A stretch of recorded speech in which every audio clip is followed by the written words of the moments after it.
I always believed I could read my daughter's emotions the way some people read weather. Subtle shifts, tiny changes, quiet signs most others ignored. Claire had never been good at hiding her feelings from me. But the night she stepped through my doorway with her scarf hiked too high on her neck, I felt something in the air that didn't belong. A tension. A tremor. A warning. She tried to smile, but it flickered like a dying bulb, and in that instant, I knew something was deeply wrong.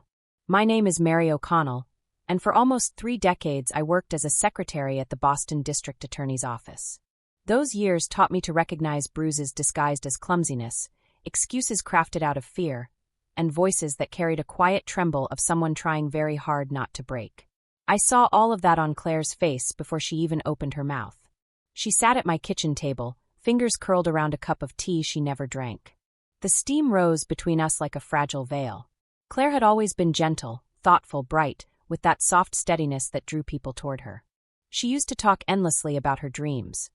Her love for teaching, her hopes of traveling someday, the little apartment she wanted to decorate with shelves full of books. That girl felt far away now, as if she were a memory someone had carefully tucked out of reach. The problem, the center of everything unraveling before me, had a name: Robert Hale. My son-in-law. Handsome, articulate, and so polished he seemed almost manufactured. The kind of man who charmed waiters, co-workers, and neighbors with equal ease. The kind who made people say things like, "Claire is so lucky," while I felt something in my gut insist she wasn't. I didn't want to be the overprotective mother who saw shadows everywhere, so for years I stayed quiet. But that night, when Claire's sleeve slipped and I glimpsed the edge of a purple mark blooming on her wrist, silence stopped being an option. "Sweetheart," I whispered, barely trusting my voice. "What happened?" She inhaled sharply, too sharply. And that was when her eyes darted toward the door, as if she feared someone might already be following her. The reflex alone squeezed my chest. Fear like that doesn't appear out of nowhere. It is trained, carved, conditioned.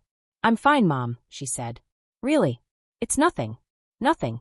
A word people used when everything was collapsing. I reached across the table and touched her hand, a small gesture meant to anchor her. But she flinched, just a fraction, just enough to confirm what she wouldn't say. The room felt suddenly smaller, the walls pressing in with the truth she was trying to swallow. I didn't push her, not yet. But I understood we had stepped into the opening chapter of a battle I had hoped we would never have to fight.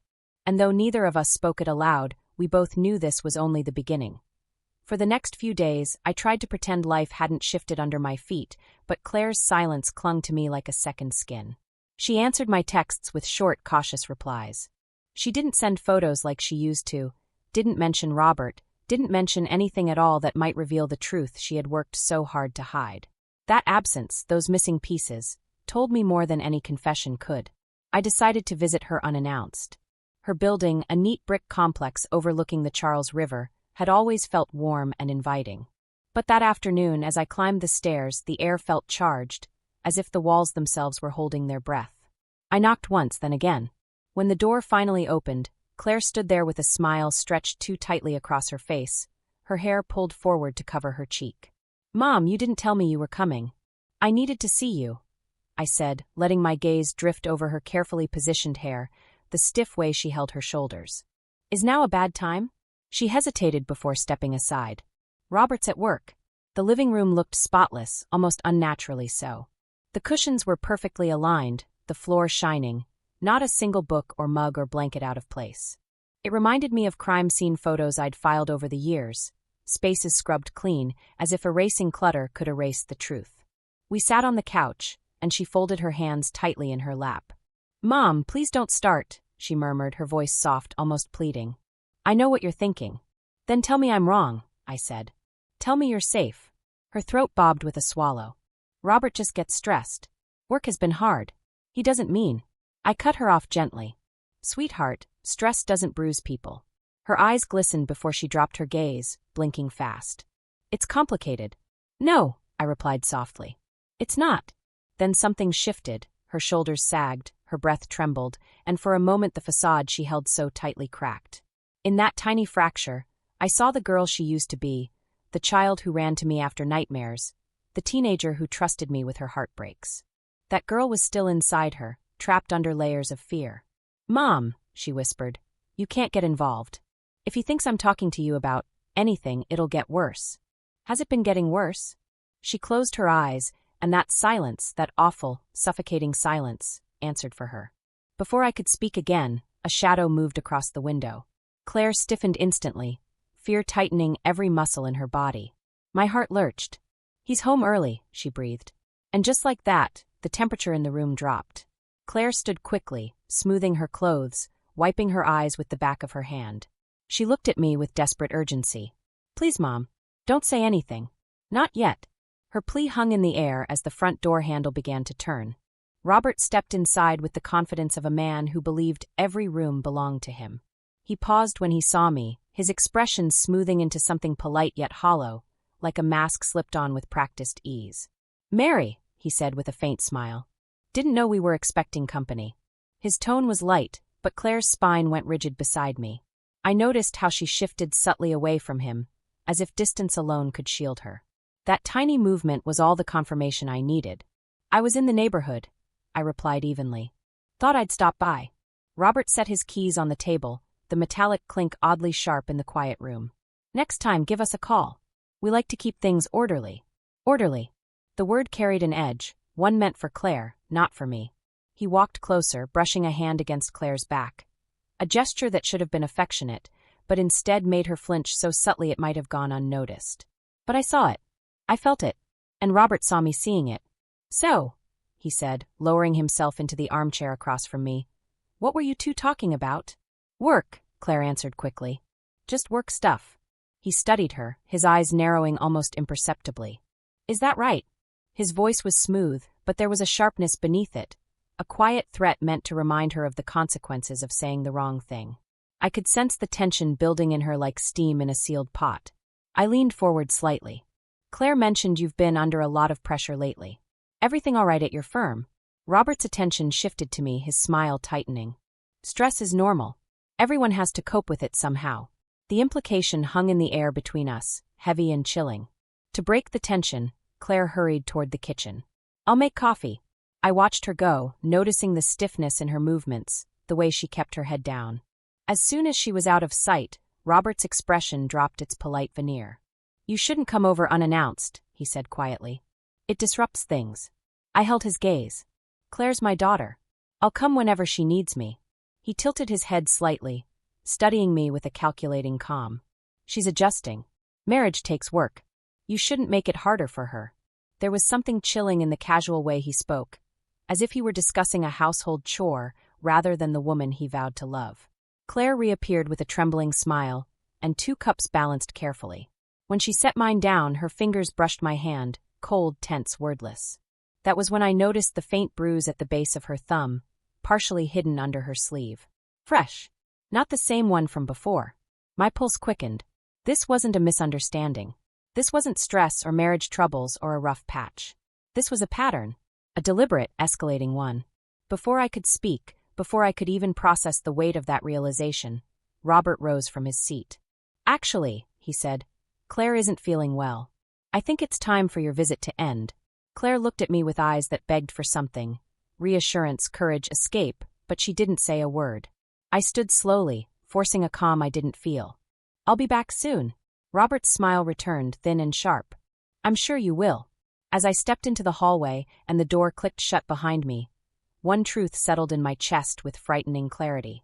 If I didn't act soon, I might lose my daughter forever. 2 nights passed before I heard from Claire again. She called just after dusk, her voice thin, strained, and fighting for steadiness. Mom, she whispered, can you come? Please just come. Those words alone propelled me out the door. When I reached her building, the hallway lights flickered in a way that made the entire place feel unsettled. Claire opened the door before I knocked. Her face was pale, her eyes red-rimmed, and though she tried to stand tall, her posture spoke of exhaustion deeper than lack of sleep. He left an hour ago, she murmured. I don't know when he'll be back. I stepped inside and closed the door gently. Claire, what happened? She didn't answer at first. Instead, she walked toward the small dining table and sat as though her legs could no longer bear her weight. Her hands trembled in her lap. When she finally spoke, her voice cracked open. He went through my phone, she said. He saw the messages from you. He kept asking why you came over, why I didn't stop you from interfering. Her eyes flickered with an echo of fear. He said I was making him look weak. I felt my heart tighten. Claire, did he? She shook her head quickly, not to deny what happened, but to push away the memory. I don't want to talk about that part. Not yet. Her breathing hitched. She reached beneath the collar of her sweater, hesitating before pulling the fabric aside, just enough to reveal the edge of a dark mark blooming across her skin. She didn't show more than a glimpse, but it was enough to confirm everything I feared. I can't keep pretending, she whispered. I thought if I tried harder, if I stayed calm, stayed patient, it would change. But it's getting worse. Every day it's worse. Her admission wasn't loud, but it carried the weight of a final breaking point. The dam she'd held together with excuses and hope had finally cracked. I took her hand gently. Sweetheart, you don't have to survive him. You can leave. A tear slid down her cheek. He watches everything. My accounts. My phone. My work schedule. He says he'll ruin me if I try anything. The terror behind those words wasn't imagined. It was lived, endured, repeated. That was when a cold, steady clarity filled me. Not fear, not panic, clarity. The kind that comes when you realize the time for caution has passed. There's something I never told you, I said, my voice low. Back at the DA's office, I wasn't just a secretary. I handled evidence, case files, internal memos. And I still know people, good people who don't ignore women in danger. Claire looked up, startled. Mom, you can't involve them. If he finds out. He won't, I said. Not until it's too late for him to hurt you again. Her breath shuddered, part fear, part fragile hope. Do you really think they can help? I know they can. For the first time that night, Claire's eyes softened, just slightly, just enough to show a flicker of trust returning. And in that moment, I knew exactly what I had to do next. The next morning, sunlight filtered through my kitchen window, soft and almost deceptively gentle. Claire sat across from me, her hands wrapped around a mug she barely touched. She looked fragile, yes, but also steadier than the night before, as if speaking the truth had given her a foothold she hadn't had in months. I stepped into the hallway, my phone already in my hand, and dialed a number I hadn't used in years. Detective Neil Turner answered on the second ring. His voice was older, rougher, but unmistakably familiar. Mary O'Connell, he said. I was wondering when you'd finally call in that favor you've been saving.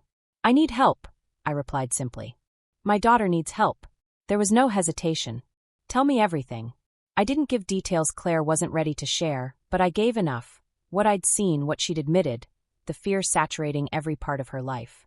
Turner listened quietly, the way he always had, absorbing the parts that mattered and discarding the noise. We'll handle it, he said at last. Stay with her today. I'll be in touch.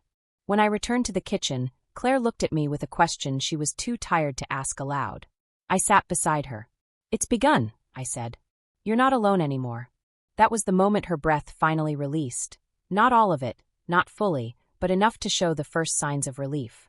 The hours that followed were slow and quiet, the kind of hours where every sound outside felt sharper than usual. Claire dozed on the couch, exhaustion pulling her under. I watched over her the way I had when she was a child with a fever, alert, protective, unwilling to miss a single shift in her breathing. By afternoon, Turner called again. We're ready, he said. Has he come home yet? No. Good. Stay where you are. Officers are heading to his workplace now. There was no triumph in his tone, just resolve. When I ended the call, I sat beside Claire and gently touched her shoulder. She stirred awake, confusion softening her features. Mom, what's happening? You're safe, I said. Really safe. The realization washed over her slowly, as if she needed time to believe it. Her eyes filled not with panic this time, but with the raw shock of possibility, of a life not lived in fear. An hour later, my phone buzzed. A simple message from Turner. He's in custody. Claire pressed a trembling hand to her mouth. No words, just a breath that sounded like a decade of weight lifting off her chest. And yet, relief wasn't the end of the story. It was the beginning of something harder. Healing, rebuilding, remembering how to breathe without permission. That night, as